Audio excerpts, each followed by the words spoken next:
Okay, the next company to present is Surgical Science, which is a leading provider of medical training simulators for endoscopy and laparoscopy. And we have two speakers from the company today, the CEO, Gisli Hennemark, and the CFO, Anna Ahlberg. Welcome. I will hand over to you. Thank you. Thank you. Great to be here. And another one of these COVID-19 meetings where you look into a camera but can't see the audience. So I'm also looking forward to seeing all of you live, hopefully in the near future. I'm going to run you through a general company overview, and then Anna, who's the CFO, will go through some of our recent numbers from the Q2 report. Surgical Science has a vision that everyone on their way into the operating room should know that the surgeon has been trained and objectively certified in a safe simulated environment. And just as an airline pilot, of course, practices tricky situations before flying with passengers, if you're a laparoscopic surgeon and you have technically challenging tasks where you need hand-eye coordination, you need to, just as you see down there to the right on the screen, you need to recalculate what you see on the screen from the camera feed to what your hands are doing. So you need to practice your hand-eye coordination and your psychomotor skills. And all these things can be practiced and you can get objective feedback in simulation, in a simulated environment. When we started 20 years ago, we focused all our efforts on bringing an educational simulator to market. And that is today one of our business areas. And here we produce both hardware and software, so residents, that is surgeons under training, can use simulation technology in order to reach a proficiency level before they start operating on human beings, before they even enter the OR. And these products are primarily distributed through third parties, so through partners around the world. And the business model is very much selling the simulator, so it's mostly a one-off revenue. But then we can add on software modules to already existing installed base. And this we do with our own brand name. So these are Surgical Science branded simulators. But what we have come to realize in the last number of years, we started with this approximately 4 years ago, is that the IP and the software, primarily the software that the company has been developing for a long period of time, actually has a big value for the med device companies. And especially as med device companies are going more and more digital, it's easy for us to implement already existing software onto med device companies' hardware. And here we strive after a more of a under the hood, Intel inside kind of strategy, where we license part of our technology that then run on the med device company's platform. So we tend to do this white label, and that is really an important part of growth aspirations moving forward for Surgical Science.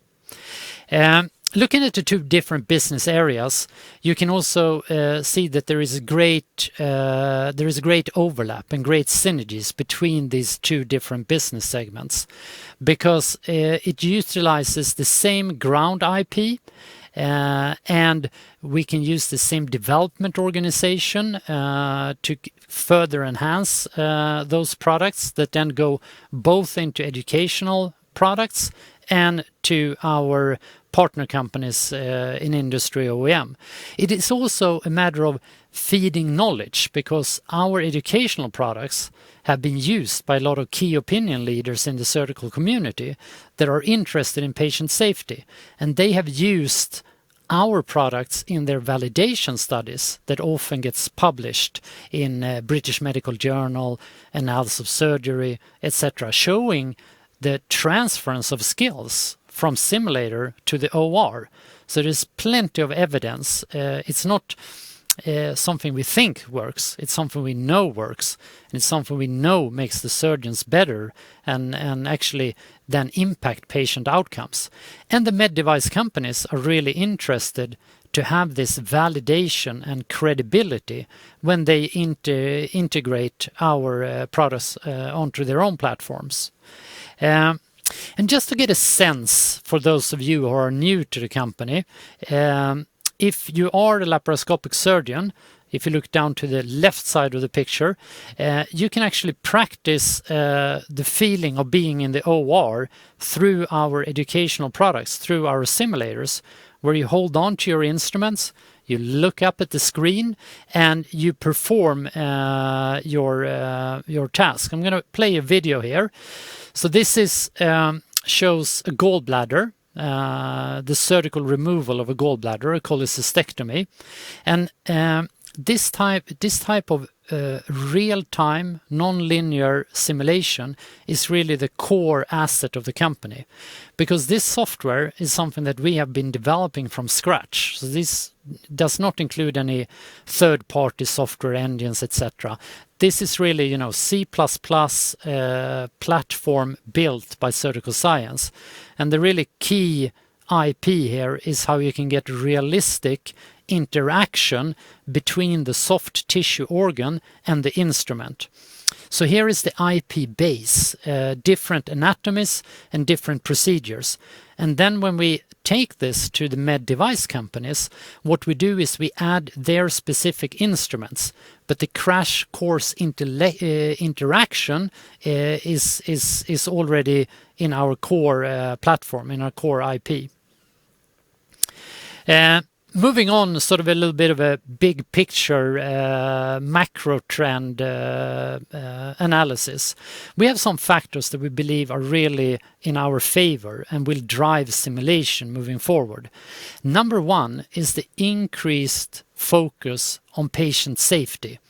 The problem with preventable medical errors are being more and more recognized, and that drives simulation, that drives demands that you can show proficiency in your technical skills before you start working with patients.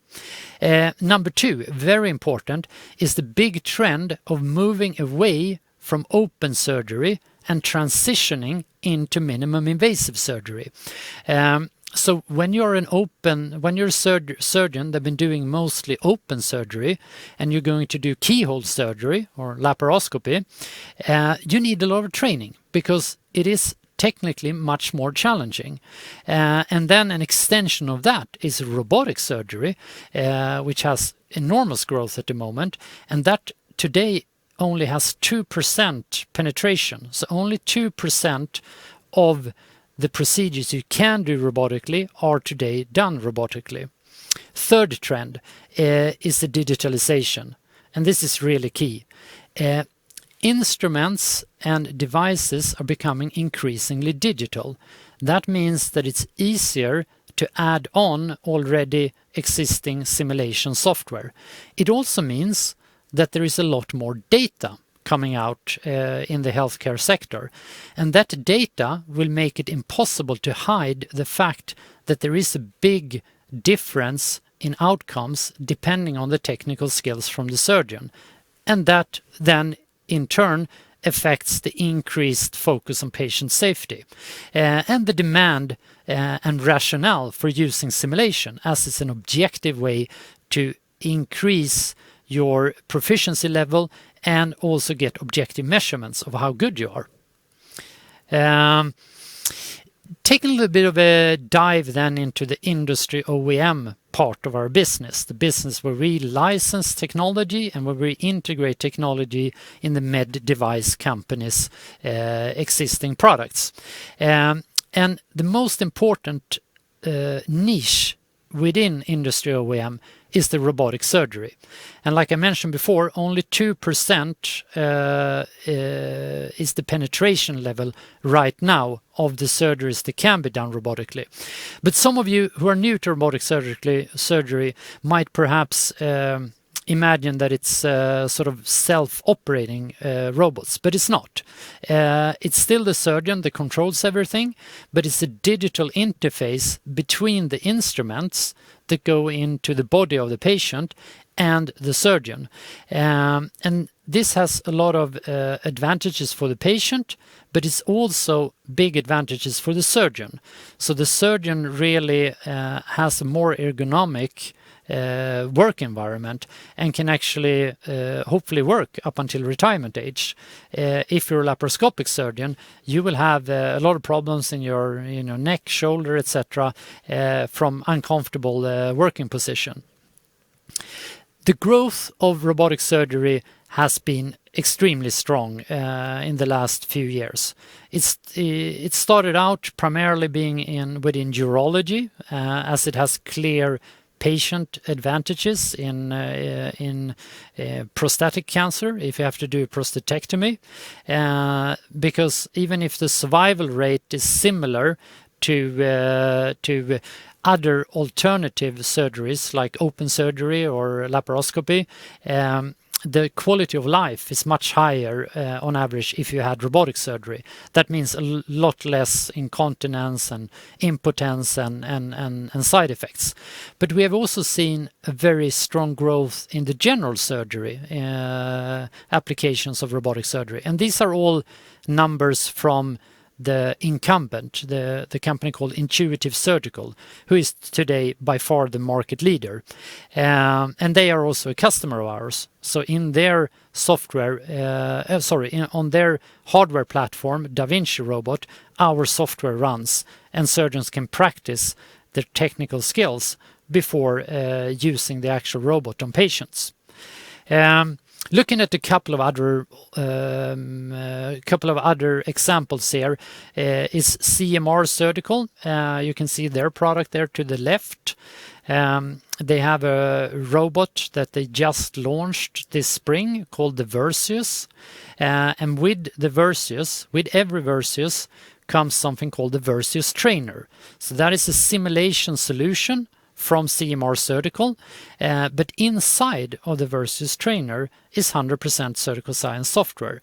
Again, it's back to our strategy of being under the hood, a sort of an Intel inside, and incorporating white label our simulation component into a system on the med device company side.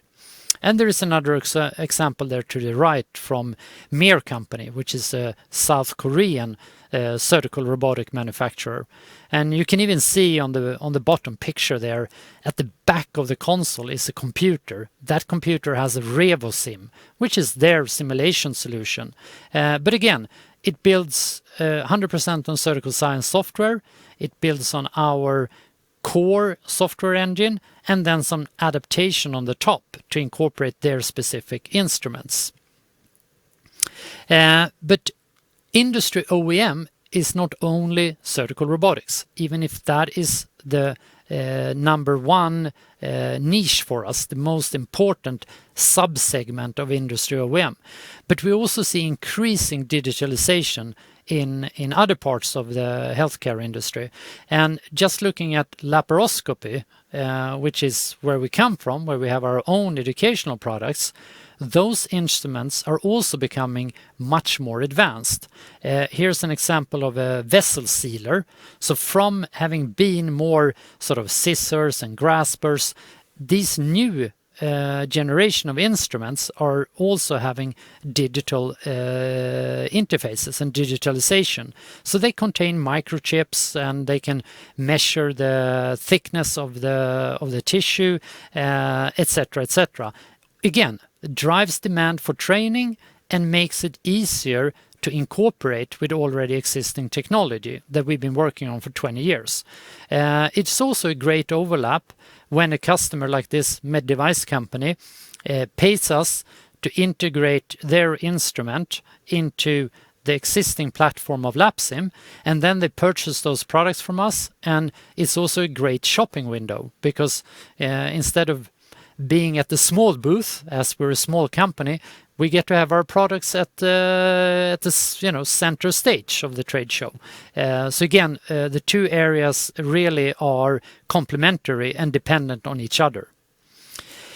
Now, we're going to look quickly at some of the figures from our latest quarterly report, and Anna will fill you in on the details. But overall, when we were looking into Q2, when we released our Q1 report, we were a bit nervous, which we communicated. We thought that Q2 was going to be a weak quarter. We even said it was going to be a very weak quarter, both in terms of sales and profitability.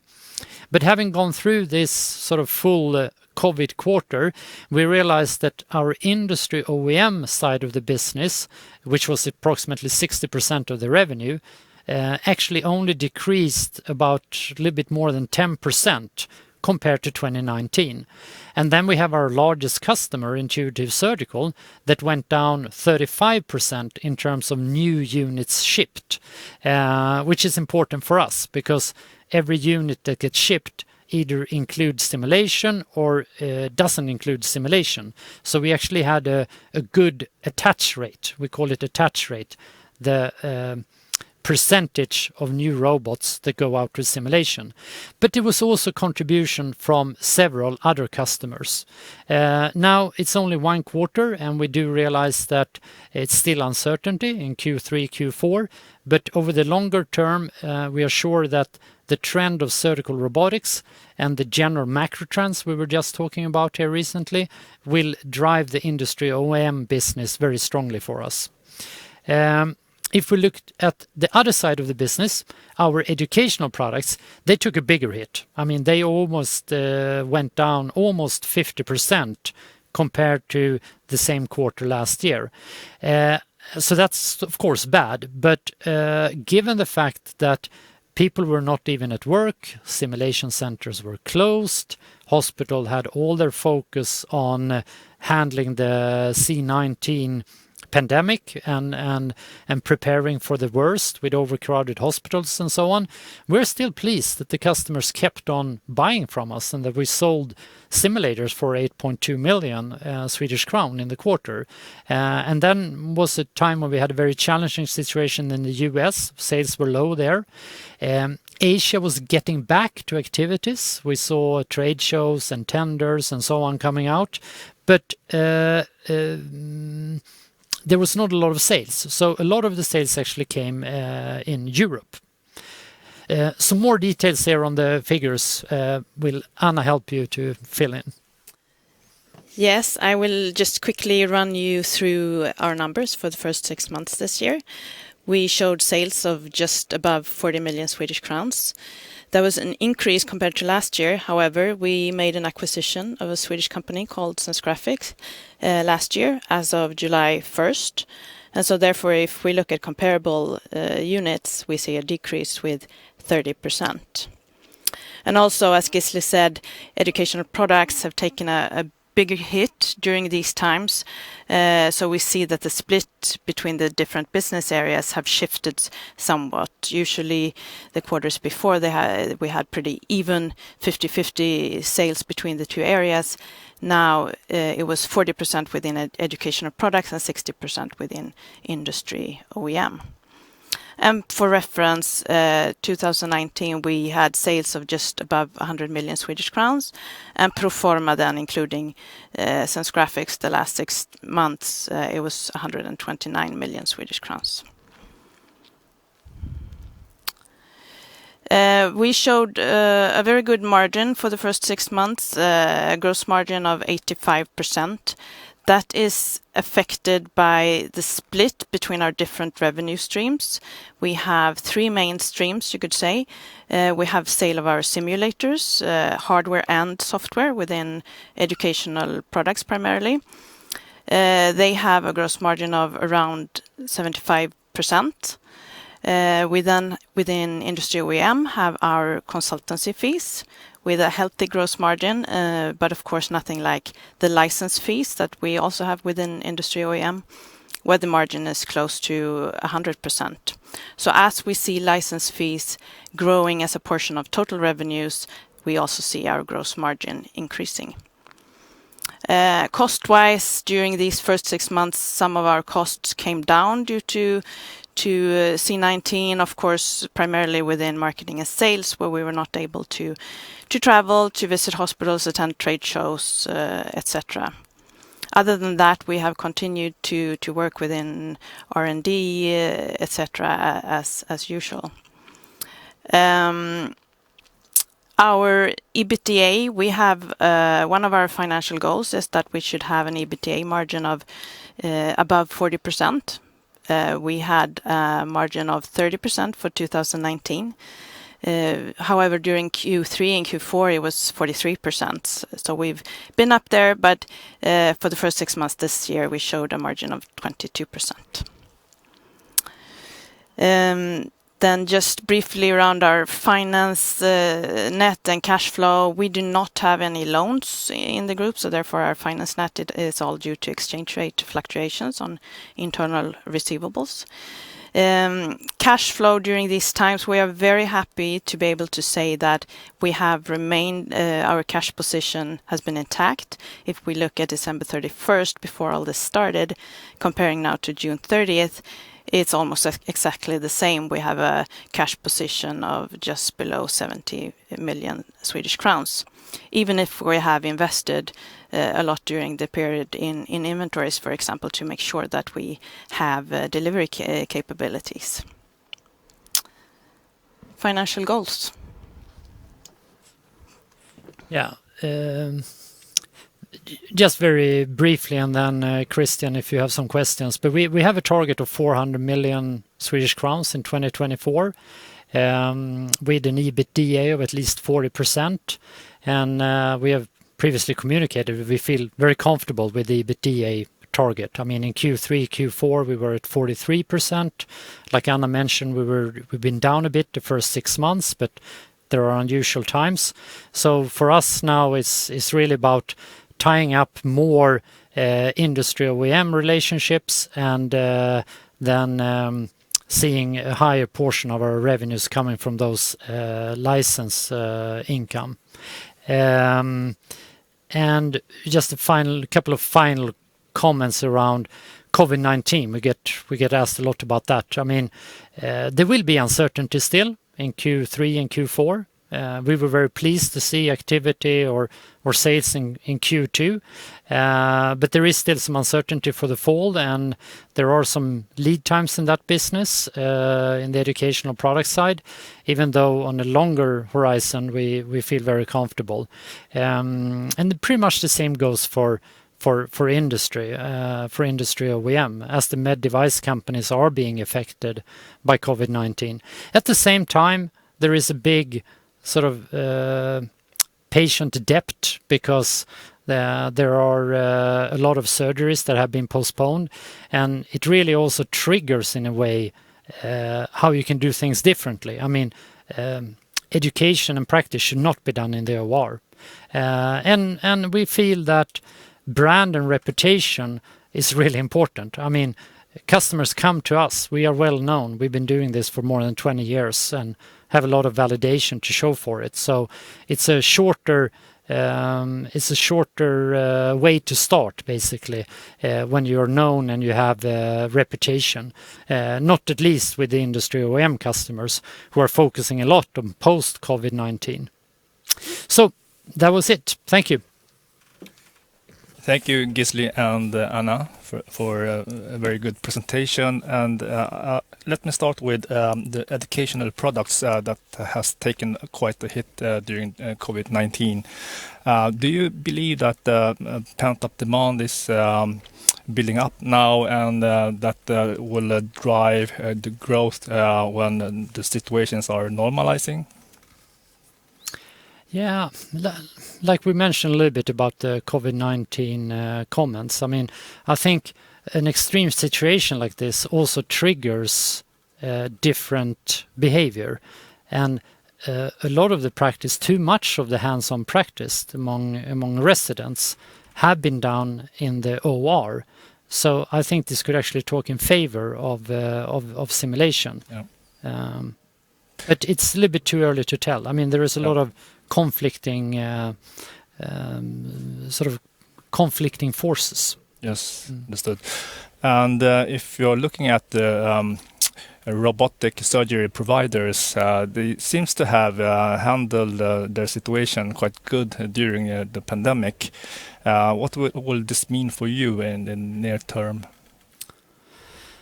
I think that as a lot of new companies are coming to market, and we see sort of the tier 1 contenders to Intuitive Surgical, like CMR Surgical have just launched. We see Medtronic and J&J. I mean, they are investing enormous amounts into this area.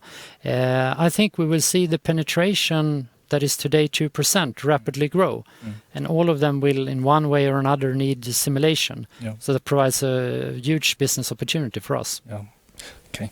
And you made a very good acquisition of Sense Graphics. So how does your M&A strategy look going forward?